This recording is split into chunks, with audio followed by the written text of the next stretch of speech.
Hello a todos, ¿cómo están? Espero que estén bien en esta ocasión, ¿verdad?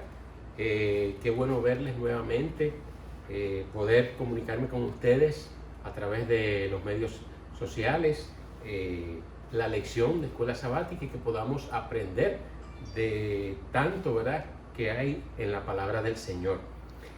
Antes de comenzar, ¿verdad?, quiero tener una oración para que el Señor nos guíe. Amante Padre que mora en los cielos, gracias Señor porque nos permites estar aquí una vez más para estudiar tu lección.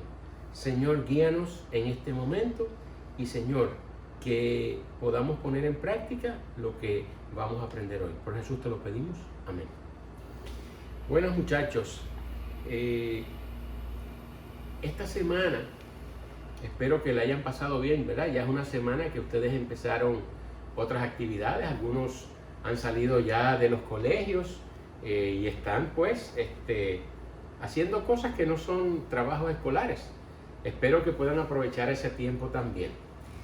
Y pues yo sigo en la rutina, ¿verdad? Trabajando desde casa, así que yo espero que pronto ya tengamos una solución a la situación que estamos viviendo. Gracias que Dios nos sigue protegiendo y espero que así también Él les siga protegiendo a todos ustedes allá en sus hogares. Bueno, esta semana hay una lección bien interesante y bien importante. El título de la lección encierra dos significados y vamos a explicarlos. Dice el peligro al miedo, que es como nosotros estamos interpretando el título, ¿verdad? De la traducción que hicieron. Y hay otro título que es el peligro de la temeridad. ¿Por qué quiero aclarar esto? Porque a veces creemos que cuando se dice temeridad, se cree que es que tú tienes miedo. No, el que es temerario es una persona arrojada, que tira su decisión sin mucho pensar. ¿Ves? Ahora, la persona que tiene temor es la persona que se detiene ante las situaciones, piensa las cosas y piensa en qué consecuencias podrían acarrear su decisión acertada o no acertada. Así que el peligro al miedo, eso es algo que todos lo sufrimos en algún momento. Todo el mundo ha tenido miedo en algún momento. Y lo bueno y lo malo puede generarse de cómo tú reacciones ante ese miedo. Hay cosas que te hacen reaccionar negativamente y hay cosas que te pueden ayudar a reaccionar positivamente. Yo les voy a poner un ejemplo. Me acuerdo que cuando yo tenía unos 19 años, fui al dentista a que me sacaran una de las muelas porque me iban a poner los braces. ¿Qué pasó? Que cuando me sacaron la muela, una de las raíces de la muela se quedó adentro, o sea, la muela partió. El doctor me dijo, el dentista me dijo, wow, Juan, se me fue la enfermera. O sea que tú vas a tener que irte y vendrás al otro día para continuar el proceso. Si hay algo que yo le tengo miedo es al dentista. Pero ahí el pánico me frizó porque yo dije, wow, yo me voy a ir a estar con este dolor hasta mañana para volver otra vez. Y yo le dije al médico, ¿sabes qué? Ahora lo vamos a resolver. Yo sé que tengo miedo, yo sé que, ¿verdad? No soy tan valiente con esto, pero le dije, dame algo para aguantar y un espejo para saber lo que estoy haciendo y vamos y opérame. Y gracias a Dios oramos y gracias a Dios se hizo la operación, yo ayudé en la operación y pude salir de mi problema. O sea que en vez de yo frizarme con el miedo, lo que hice fue que tomé una decisión para dar un paso adelante. Hay una historia bien interesante que tiene que ver, ¿verdad?, con el país de la China. Cuando el gobierno chino comunista tomó la China, cambiaron radicalmente muchas cosas. Y dentro de las cosas que cambiaron era que en China había muchos misioneros y tuvieron que salir huyendo. Había una señora que se llamaba Isobel Kuhn, que era una tremenda misionera, y cuando los chinos la descubrieron, tuvo que salir huyendo, y ella tuvo que salir huyendo con su hijo a pie. Pasó muchas vicisitudes, inclusive tuvo que caminar un desfiladero nevado que se llama en la región de Pienma, y estuvo cerca del norte de Birmania. Esos son sectores donde el invierno es muy crudo. Y llegó, ¿verdad?, a caminar largas distancias, y llegó un momento en el que faltaba la comida, estaban desesperados, no sabía qué hacer, y el miedo se quiso apoderar de ella. Pero ella entonces recordó que el Señor le dijo a sus discípulos que no debían tener miedo. Y ella pensó lo siguiente: si Dios nos dijo que nosotros no debemos tener miedo, ¿por qué yo estoy empezando a tener miedo? Y ella pensó en lo siguiente, y esto es algo bien interesante para sobreponerse al miedo. El único temor que tiene que albergar un cristiano es el temor al pecado. Cualquier otro miedo proviene de Satanás y está destinado a confundir y debilitarnos.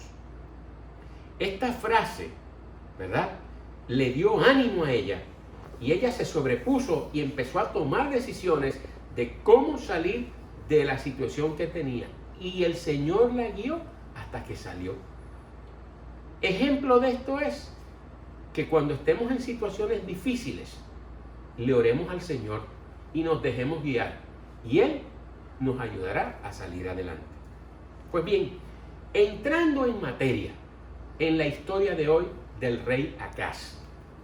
El rey Acaz llegó al trono a los 20 años de edad, pero lamentablemente no siguió las buenas obras de su padre. Aquí dice David, refiriéndose al padre principal de los reyes, que era David, pero su padre realmente fue Jotam, que fue hijo de Usías, que eran reyes que habían hecho lo correcto delante de Dios. No es que habían sido tan correctos, pero habían tratado de obedecer a Dios. Pues Acaz hizo todo lo contrario a lo que hicieron sus padres. Y fue una persona que no se dejó llevar mucho de los consejos, de los buenos consejos del Señor. Durante su periodo hubo 3 profetas que intervinieron y hablaron con él y le aconsejaron. Isaías fue uno, Miqueas fue otro, y Oseas también estuvo en ese tiempo. Si ustedes ven el mapa que les estoy mostrando, allá ustedes van a ver a Judea, van a ver a Siria, y van a ver a Siria. ¿Por qué yo les estoy mostrando esto? Siria era enemigos de los israelitas y de los judíos. Recuerden que había en Israel estaba compuesto de 2 reinos. El reino del norte, que era el reino de Israel, el que está en azul, y el reino de Judá. En ese reino era que estaba siendo rey Acaz. Y entonces Siria era enemigo de Israel, pero en ese momento se había unido al reino del norte, al reino de Israel. Y Asiria, el imperio asiria, era el que estaba tomando, como dicen, ventaja, estaba ganando poder, dominando los diferentes reinos. Esto es importante que lo sepamos para la historia, ¿verdad?, que estamos siguiendo. Hay algo importante. El hecho de que Acaz tuviera 20 años cuando llegó al trono puede justificar sus decisiones. Yo les digo a ustedes lo siguiente: nuestros actos y nuestras malas decisiones, si tenemos el conocimiento bíblico, ¿tiene alguna justificación frente a Dios? Pues miren que no. ¿Saben por qué? Porque el rey Joás llegó a los 7 años al trono. Y el rey Joás derribó todos los altares, a los Baales, y hizo todo lo correcto y buscó las escrituras para que fueran leídas al pueblo nuevamente y fuera instaurada la justicia divina. Así que Cada quien es responsable de sus propias decisiones. Vamos a hablar del rey Tiglat-Pileser III, el rey de Asiria.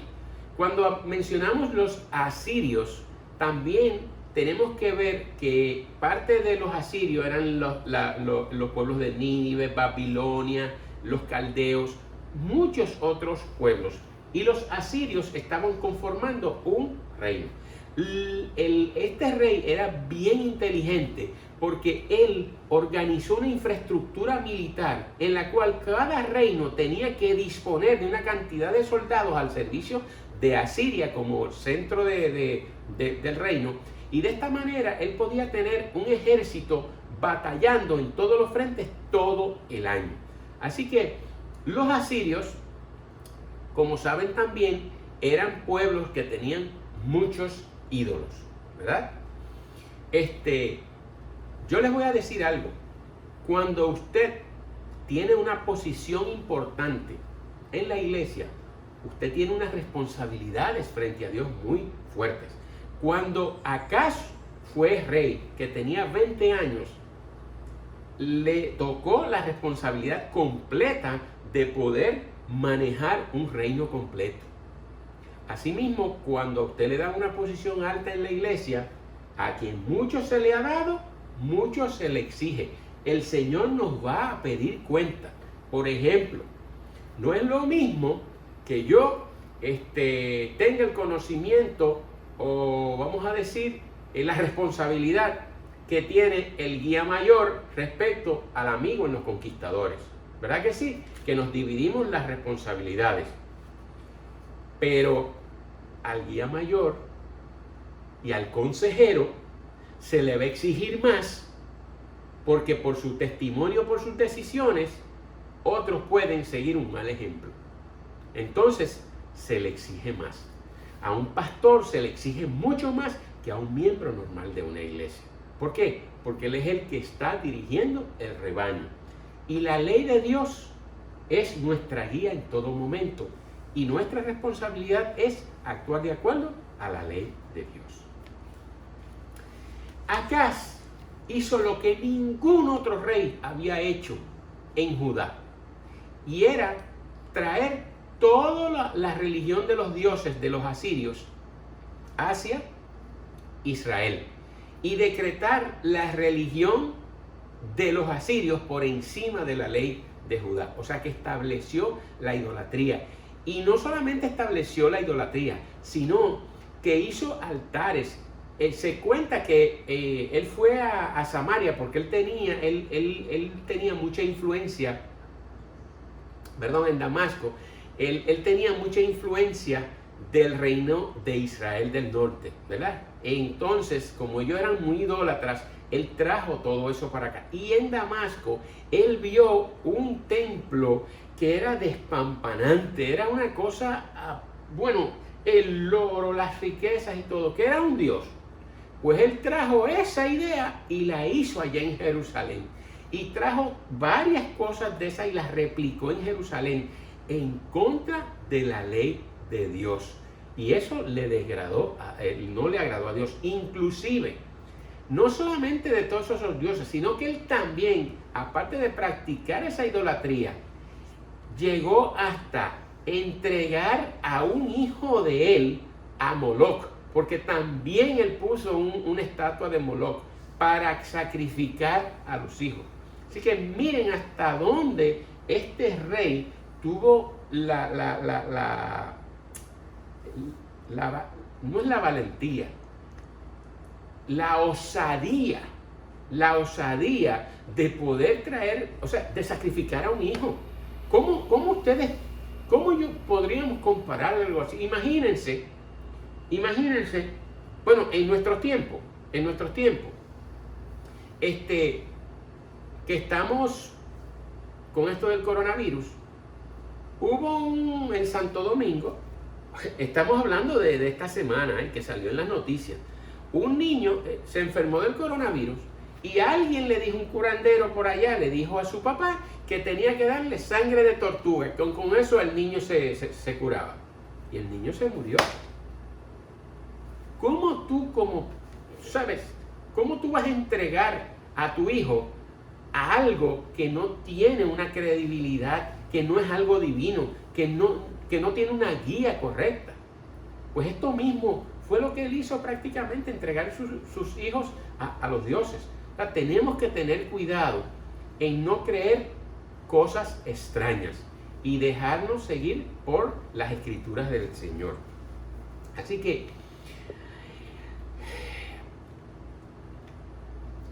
cuando Acaz tomó el trono, enfrentó un serio problema. Y por eso fue que hablamos de varias cosas, ¿verdad? ¿Se recuerdan? Se recuerdan que Judá era donde él estaba gobernando. Entonces, el reino de Israel y el reino de los sirios se unieron para hacer batalla y derrotar a Judá. Pero ¿qué pasó? Él no sabía qué hacer. Y le invadió el temor. ¿Verdad? Cuando nos sentimos en circunstancias similares, nos sentimos tentados a confiar en los brazos de carne y hueso en vez de depositar nuestra confianza en Dios. Y Acaz, en vez de buscar a Dios, lo que empezó a pensar es cómo él iba a resolver su problema.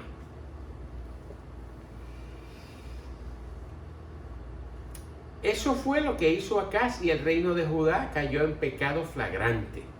Su adoración a los dioses se convirtió en la religión oficial del reino. Eso ya lo habíamos dicho. Ahora, cuando hablamos, ustedes se recuerdan, cuando hablamos de la estatua de Moloch y que entregó a su hijo, y que él trajo la idolatría e incentivó a la idolatría al pueblo de Israel. Ustedes se acuerdan las preguntas que ustedes contestaron, ¿verdad? Pues vamos a revisarlas ahora, a ver quién era más malo. Vamos a ver quién era el peor de todos. Dice, si vamos al 1, dice, Pol Pot mató a más de 1 millón de ciudadanos camboyanos, ¿verdad? Después tenemos a Mao Zedong. Dice, en la revolución cultural que llevó a la muerte entre 14 y 20 millones de civiles. Eso fue allá en China. El número 3 dice Idi Amin Dada. Idi Amin Dada asesinó a 300.000 de los partidarios de sus rivales en Uganda. Eso fue una historia terrible, pero terrible, y eso fue en los años 1980. Iosif Stalin, ¿verdad? Stalin, que tiene que ver con la Unión Soviética, cuando era la Unión Soviética, hoy es Rusia, ¿no? Asesinó a 300.000 de los mató aproximadamente a 20 millones de personas enviándolos al Gulag. Eso era un centro de concentración. O sea, que estas personas lo que hicieron fue matar a sus adversarios o a todo aquel que no pensaba como ellos. Y el Adolfo Hitler, todos lo conocemos, ¿verdad? Por haber mandado a matar a más de 6 millones de judíos en los campos de concentración. Ahora, yo les voy a hacer la pregunta. ¿Cuáles ustedes creen que es más malo de todo esto, incluyendo a Acaz? Pues le voy a decir. Yo creo que Acaz. Porque estas personas tuvieron peleas, ¿verdad? Y mataron personas que no creían en ellos.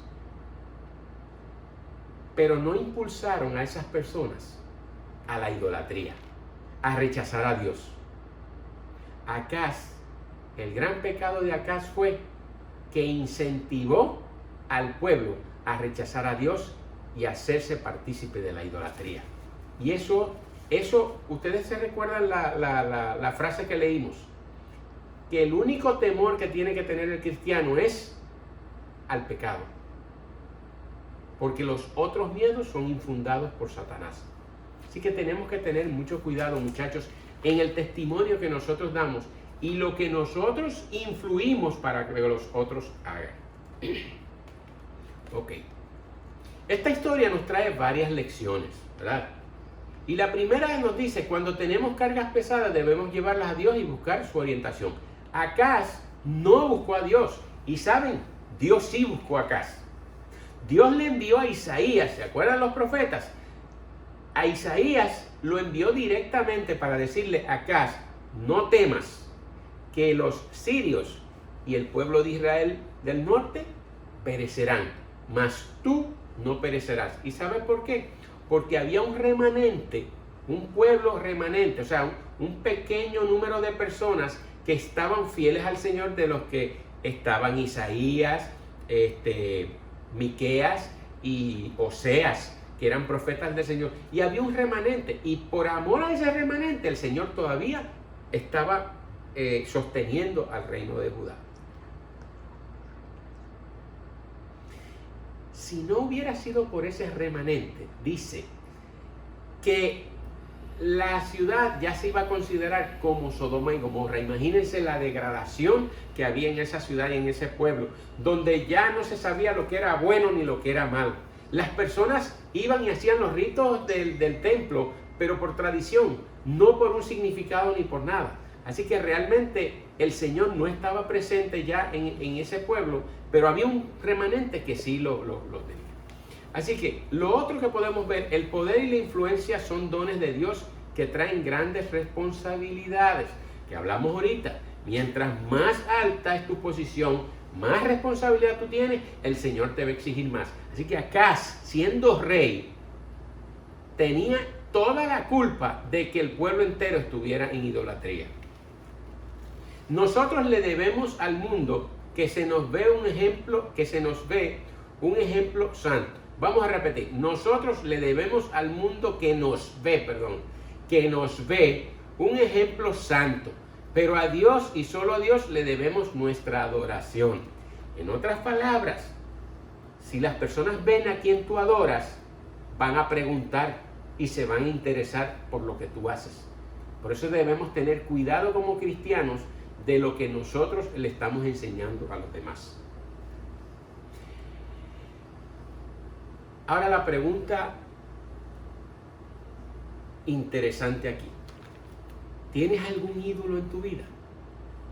Porque en ese tiempo estábamos hablando de ídolos que solamente lo veíamos como estructuras de piedra o templos, ¿no? Pero los ídolos de hoy, ¿a qué tú le dedicas mayor tiempo? Mayor tiempo de tu tiempo libre. ¿A textear? ¿A ver videos? ¿A navegar por internet? ¿A ver Netflix? ¿O hacer otras cosas? O sea, estás calculando el tiempo que tú diariamente le dedicas a cada una de esas cosas. Súmalo a ver cuánto de las 10 horas que tú estás despierto tú le estás dedicando a todo eso.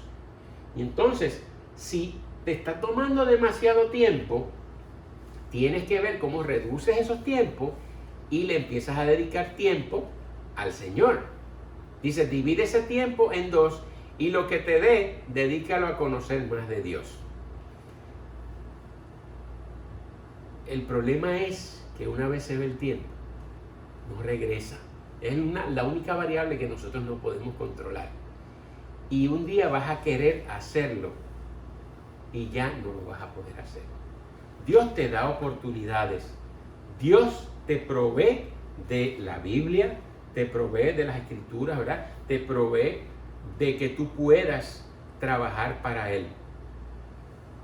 No dejes que ese tiempo se vaya. Esos ídolos tienes que abandonarlos. Tenemos que ir poniendo a Dios en primer lugar, como dice el mandamiento.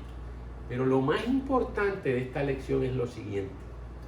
Cuando venga el temor, porque estás enfrentando una situación difícil para tu vida, ya sea una decisión escolar, una decisión, ¿verdad?, de tomar una materia X, un examen, algo que tal vez en tu casa, ¿verdad?, algo que sea difícil para ti, no salgas corriendo a buscar consejo humano primero. Arrodíllate, órale a Dios para que Él te guíe. Y estoy seguro que Él nos guiará y nos llevará a la solución correcta. No imitemos a Acaz. imitemos a Joás y pongamos a Dios en primer lugar, que es lo que Él quiere, que le obedezcamos, que seamos fieles y que trabajemos para Él. Que el Señor les bendiga, muchachos, y vamos a orar para terminar. Amante Padre que moras en los cielos, gracias, Señor, porque nos permites una vez más hablar de tu lección, hablar de las Escrituras y aprender. Que en esta ocasión hayamos aprendido que primero tenemos que acudir a ti, porque tú eres el que tiene todas las soluciones, y que no confiemos en fuentes externas que no sean fundamentadas en tu palabra. Ayúdanos, Señor, guíanos, cuídanos, ayúdanos a ser fieles y sobre todo a ponerte a ti en primer lugar. Por Jesús te lo pedimos. Amén.